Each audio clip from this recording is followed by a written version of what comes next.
Ele dizia que na vida, quando você vem andando com uma vela acesa nas mãos e você encontra uma outra pessoa que está com uma vela apagada nas mãos e você cede a chama da tua vela, as duas pessoas são beneficiadas.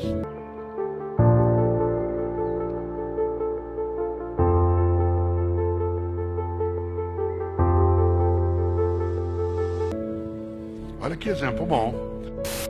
Quando você vem andando, você está com uma vela acesa e a outra pessoa com uma vela apagada, você empresta, entre aspas, a chama da tua vela e você nada perde. Quando você cede a chama da vela que está contigo, ambos ficam mais iluminados. Afinal de contas, parte daquilo que é a partilha representa exatamente a nossa condição de nós iluminarmos mais a nossa trajetória. E uma das coisas é, juntas e juntos, sermos capazes do ainda dar. Nós estamos num ano em que temos eleições gerais na nossa nação. Isso é importante, né, numa democracia. E eu acho que um dos programas de formação da vida mais belos que eu já vi foi trazido um dia por Jesus de Nazaré. Uma pessoa que não tinha um mandato, que não estava vinculado a algo que hoje a gente chamaria de política institucional, mas que, é claro, fazia política no sentido mais belo que os gregos trouxeram. Vocês sabem que a palavra política, né, no grego antigo equivale à palavra cidadania no latim antigo. É que uma é grega, outra é latina. Polis é comunidade de vida. Eu acho engraçado que algumas pessoas dizem assim: eu não me meto em política, o que eu quero é fazer cidadania. Se ela estudasse um pouco mais de idiomas antigos, ela ia entender que nós estamos falando da mesma coisa, só que uma é em grego e outra em latim. A sensação que dá é que política é uma coisa feia, suja, não merecida, e cidadania é uma coisa elevada. E ela significa o mesmo, com uma diferença: o idioma de origem e o uso que nós damos no cotidiano. Mas quando Jesus de Nazaré, ele interfere na vida da comunidade, ora, Jesus de Nazaré, utilizando o termo histórico, foi capaz de algumas mensagens para implantar a perspectiva de a vida devia ser melhor, e será.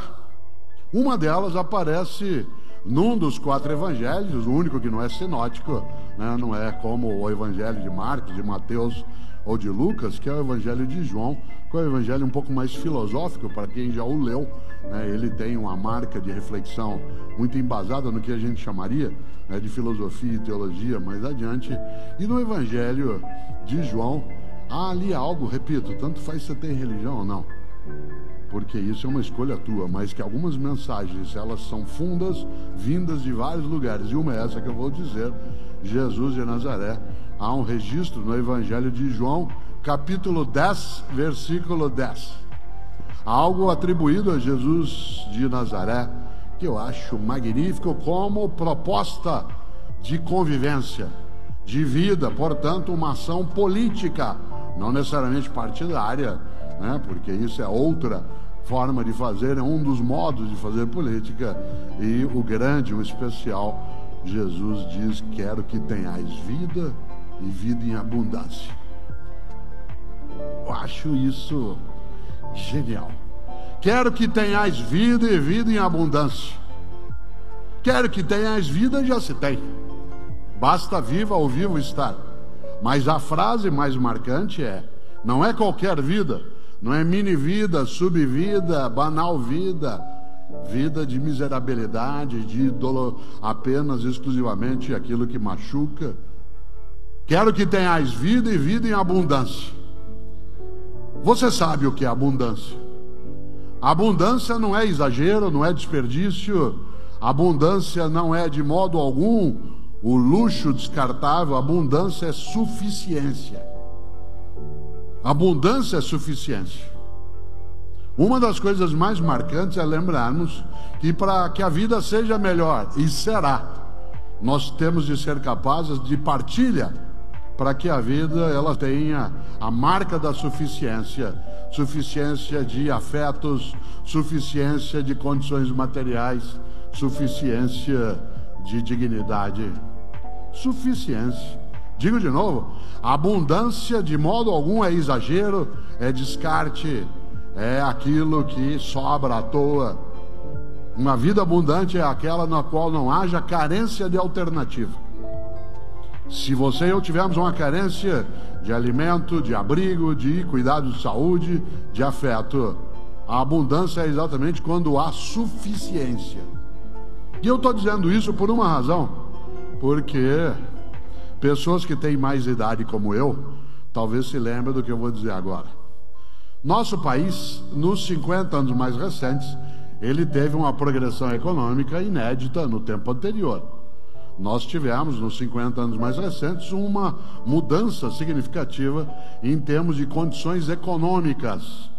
Claro que estamos vivenciando um momento muito difícil, em que há, sim, uma carência forte, uma miserabilidade em várias circunstâncias, que é movida por variáveis de natureza diversa, mas que tem, sim, um momento que é complicado. Ainda assim, nós ainda guardamos o fato de sermos uma das 15 maiores economias do planeta. Mas eu quero lembrar que há meio século a gente estava começando esse tipo de escalada. Quando eu era menino em Londrina, por exemplo, a gente não tinha tanto dinheiro circulando e nem tantas condições. Mesmo eu sendo filho de bancário com professora, raramente se ia comer fora. Quando a gente ia receber presente, por exemplo, a gente recebia presente 2 vezes ao ano. No aniversário da gente e no aniversário de Jesus. O que levou muita gente a ter um afeto imenso por Jesus. Você ganhava presente no teu aniversário. Eu que nasci no dia 5 de março, eu ganhava um presente em março. E eu tinha que cuidar direitinho dele, porque outro só em dezembro.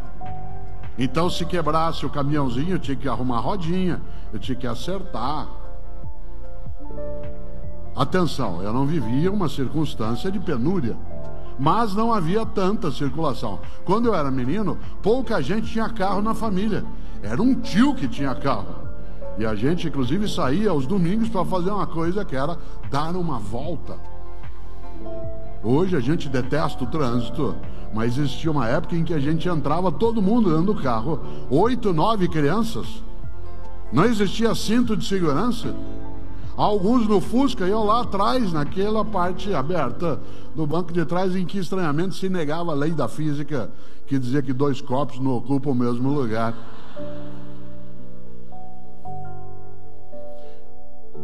A gente não tinha tanta fartura. Quem aqui foi formado em famílias de pessoas que tiveram que trabalhar na roça, arrumar as coisas, foram para o campo, sabe o que significa? Hoje, mesmo pessoas com uma condição econômica menor são capazes de ter mais bens, menos do que precisariam, mas mais do que já se teve. Por exemplo, vários de nós, quando crianças, repito, não era uma família que não tivesse recursos, a gente tinha um sapato ou 2. Tinha uma calça ou 2. Nesse sentido, não havia a ideia de abundância como excesso. E aí tinha uma coisa que tem a ver com o que eu estou dizendo agora e com essa expressão magnífica de Jesus: quero que tenhais vida e abundância, para a gente fazer uma vida melhor. Faça o teu melhor, uma vida que não seja medíocre. Por exemplo, a gente quando ia comer fora, não era uma coisa óbvia comer fora. Comer fora de casa, a gente ia 1, 2 vezes no ano. E era um momento especial em que se fazia isso. Aliás, o lugar onde eu ia em Londrina com a família, eu tenho memória disso até hoje, quando eu tinha 6, 7 anos de idade, era uma churrascaria. A primeira de Londrina chamada, olha que nome criativo, Churrascaria Gaúcha. Churrascaria Gaúcha. A primeira vez que eu vi espeto corrido foi em Maringá, num posto de gasolina que existe até hoje, chamado Fim da Picada.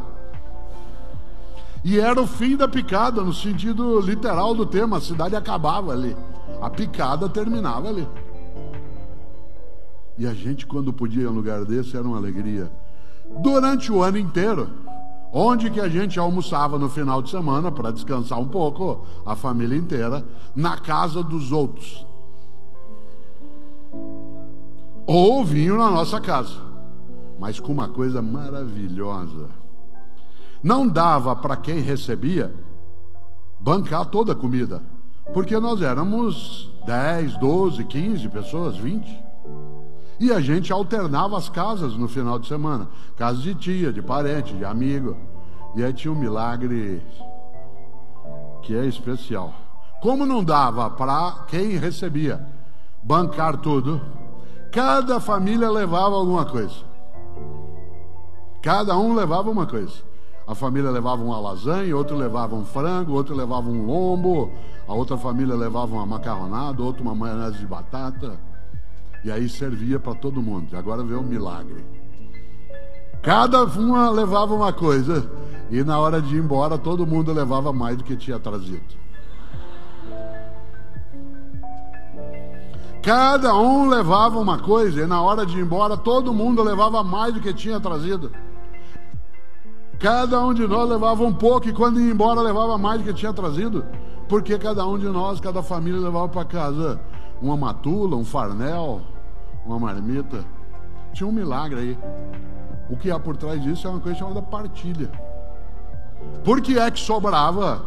Porque como todo mundo tem alguma coisa, e quando a gente junta é suficiente, ainda sobra. Aliás, os cristãos contam uma coisa maravilhosa. Um milagre feito por Jesus de Nazaré, que é o de multiplicação de pães e peixes. Em alguns dos relatos, vocês se lembram, os discípulos chamam Jesus num canto e dizem, ó, tem 10 mil pessoas aí. E eles estão com fome, eles não querem ir embora.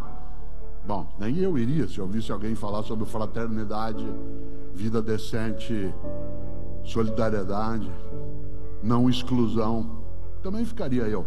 E aí os discípulos, segundo os relatos, disseram, ó, o povo não quer ir embora, quer comer. E aí Jesus pergunta, o que é que tem para comer? Ah, tem aí alguns pães e alguns peixes. O que é que eles falaram? O que é que nós podemos fazer? Ele disse, vocês vão, entrem, recolham o que tem na multidão e distribuam. Diz o relato que não só todo mundo comeu, como sobrou cesto de pão e de peixe. Qual é o milagre? Jesus, vou usar o termo técnico, de modo taumatúrgico, isto é, milagreiro, foi lá, pôs a mão e fez 2 pães virarem 500. Não, o milagre é outro. É um milagre que você e eu podemos fazer também, se a gente entende esse ensinamento, que é o milagre da partilha. A partilha, a capacidade de repartir, isto é, de multiplicar. Porque quando você divide, você diminui, mas quando você multiplica, você faz crescer. Nós temos que substituir paulatinamente uma vida dividida por uma vida multiplicada.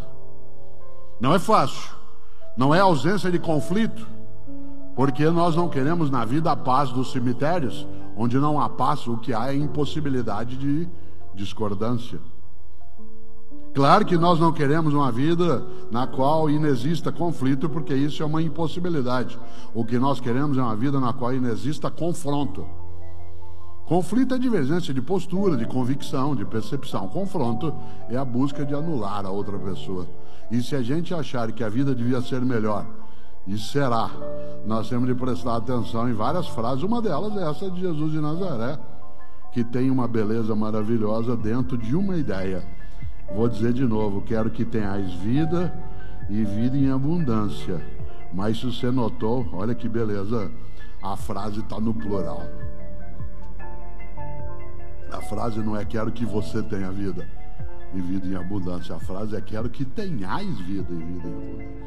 A única saída para que a gente persista, vá buscar e, acima de tudo, não perca a vitalidade que a esperança carrega, é lembrar da frase estupenda de um filósofo norte-americano do início do século XIX, um homem chamado Ralph Waldo Emerson.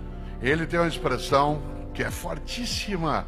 Ele dizia: torna-te necessário a alguém. Torna-te necessária a alguém.